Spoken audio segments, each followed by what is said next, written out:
G'day everyone, JD from JD Solar and EV here. Today is the morning after I've arrived back from the Sydney EV Expo.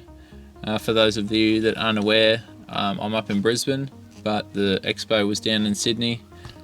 So in 4 days I've done about 2,000 kilometres in the electric Kona. So I'd like to share that experience with you.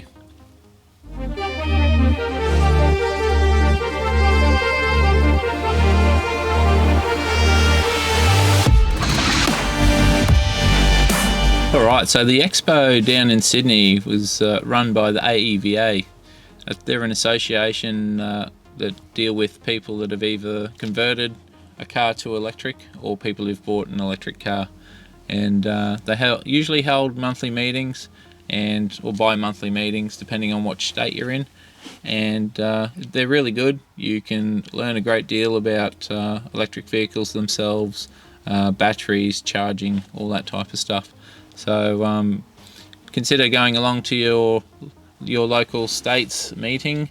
I'm sure you'll have a good time.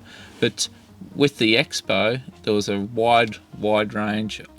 Electric vehicles don't just sort of fit into the car category. There's mountain bikes, there's scooters, there's I've seen skateboards, there's cranes, there are vans, there's tons of actual different electric vehicles, and they're all on display down there, as well as people from the charging companies and other associated electric vehicle providers. It was a fantastic weekend because you could do things that you probably wouldn't otherwise be able to do, such as jump in a Tesla or a Kona and go for a drive. They had quite a lot of people lined up the whole weekend to try all that out, and even some people offered up their cars to be driven around, so that was the most popular, I believe. So all in all, it was a fantastic event, but what you're here for is the information about my drive down and drive back, so let's get into that. Alright, well I did a bit of planning beforehand just to work out which charges I was going to and just my consumption, my average rough consumption, and just how far I should be able to get. And then I planned in a couple of backup charges if I needed to, because the drive from Brisbane to Sydney at the moment could do with a couple more charges. And at the moment there's a big gap between Grafton and Nabiac. It's around 326 kilometres or something like that, but that's quite manageable in the Kona. That would normally have a city range of around about 530, 550, but once you hit the highway your consumption actually starts going through the floor, and you get around about 400 to 450, somewhere in that range, depending on how quickly you drive. So what I had planned is to start at home, call into Byron Bay and just do a quick 15-minute charge, drive down to Grafton, charge there up to about 90%. That should give me enough range to get to Nabiac, but with a little bit of a buffer. Then drive to Nabiac and then drive to Sydney, and there was one just in Wall's End, which is near Newcastle, that I also had as a bit of a safety, so didn't need to actually stop there. But yeah, I didn't end up actually stopping at Byron Bay on the way down either, because I hit a bit of traffic, and due to the speed being reduced, I actually had quite good consumption. But you can see that on these figures here, that I had actually overestimated how much energy would get used between home and Grafton, so there was no need to stop at Byron Bay. So in the end, on the trip down, it was about 4 hours, 4.5 hours to Grafton. I left at 4, got there at 8:30, charged for exactly 1 hour, and then headed down to Nabiac. Alright, so we're at the charger and we have finished with 40 kilometres and 11%, which is pretty much bang on what was calculated. So time to go and charge up.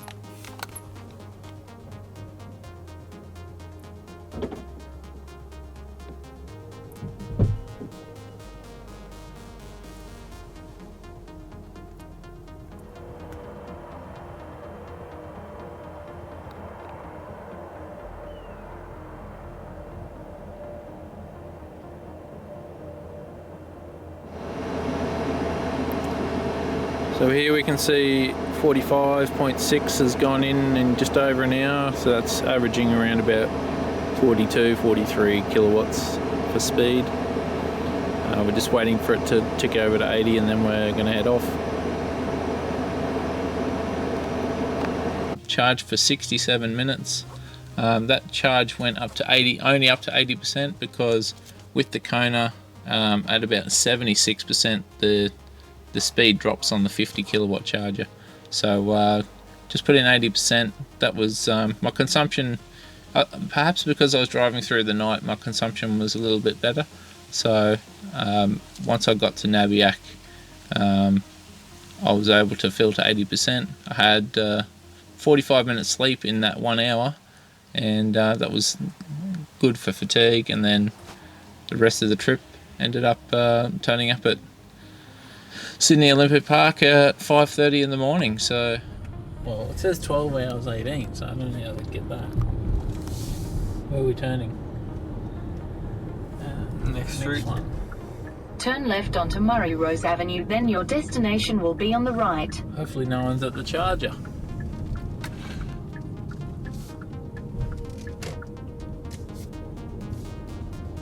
Someone's at the charger.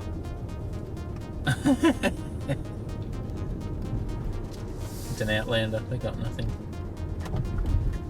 Wait, what do you mean? Your destination is on the right.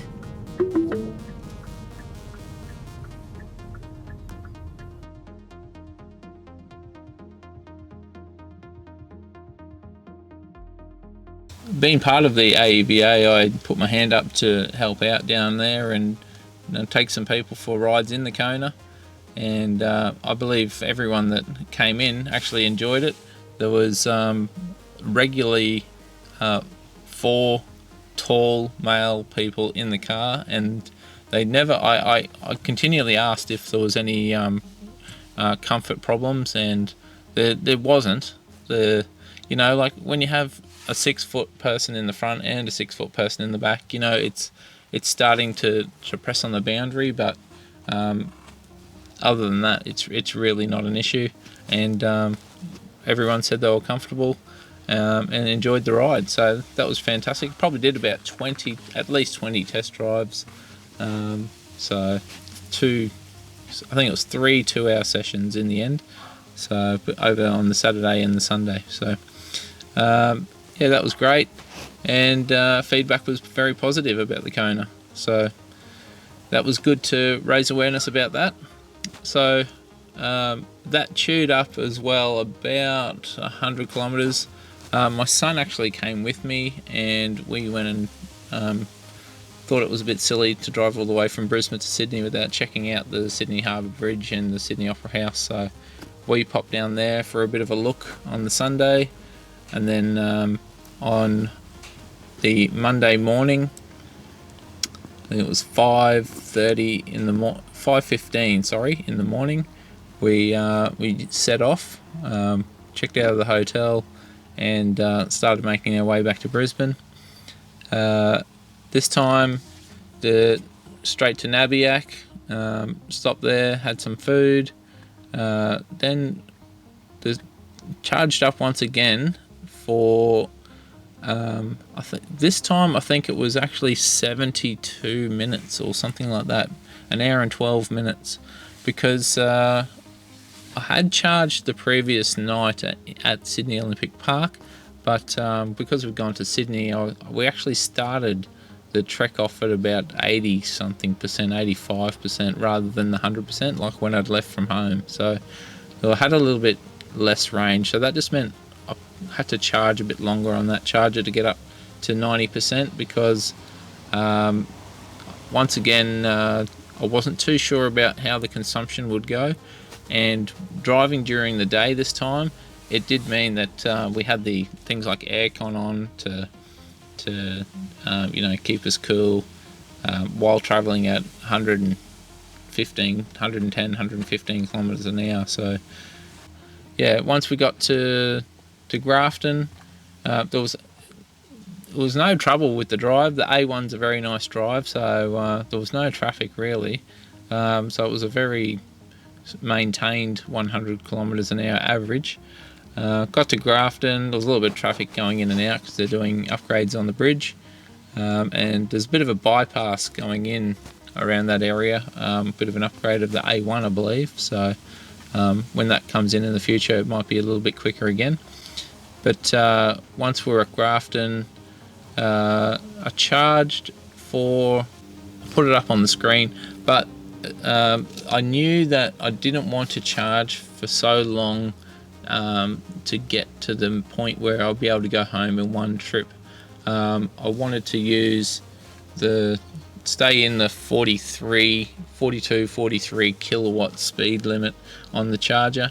Then I went to Byron Bay, called into Byron Bay, which isn't too far off the highway, it's only a minute or two, and then used the one there, charge up for just I think we were literally there 15 minutes, probably put in about 10 or 11, 12 kilowatt hours, and then headed back home. And so it must have been about 2 hours bang on. So we left at 5:15 and we got home at I think it was 6:45. I was really surprised by the fact that both times it was so close. I think on the way down I actually stopped at a BP, bought a couple of Cokes for Zane and I. There might have been on the way back, I pulled over just to have 5 minutes or 10 minutes of just resting my eyes, just at a rest stop, because you really got to look after fatigue when you're driving such a long distance. So that was a 2,000 kilometer trip, 950 down, 150 around Sydney, and then 950 back, so over 2,000 kilometers. And this car handled it without any issue at all. Got, as I mentioned before, got around about 43 on the 42 or 43 on the NRMA chargers. I also don't have any charging cables other than the granny charger, so I wanted to see if it was possible to actually go down there without having to perhaps fork out $300 for a charging cable, and that seems to have been proven that it can be done. I would like to do this trip again in the future, where the Charge Foxor EV networks have their chargers rolled out. You know, Grafton and Nabiac, aren't the most efficient places to charge, and perhaps while I've only done 2 charges, on both occasions I hit over the 80%, or nearly went over on several occasions I went over the 80% mark, which meant that my speed went from something like 42, 41, and then down into like 20 speed. So there was a bit more time that could be picked up there. Not to mention the fact that on the 350 kilowatt chargers, you can obviously maximize the speed that your car can handle as well. So therefore, picking up a bit of time there. I appreciate you watching this one if you've made it this far. Hope you found that useful, and I'll catch you on the next one.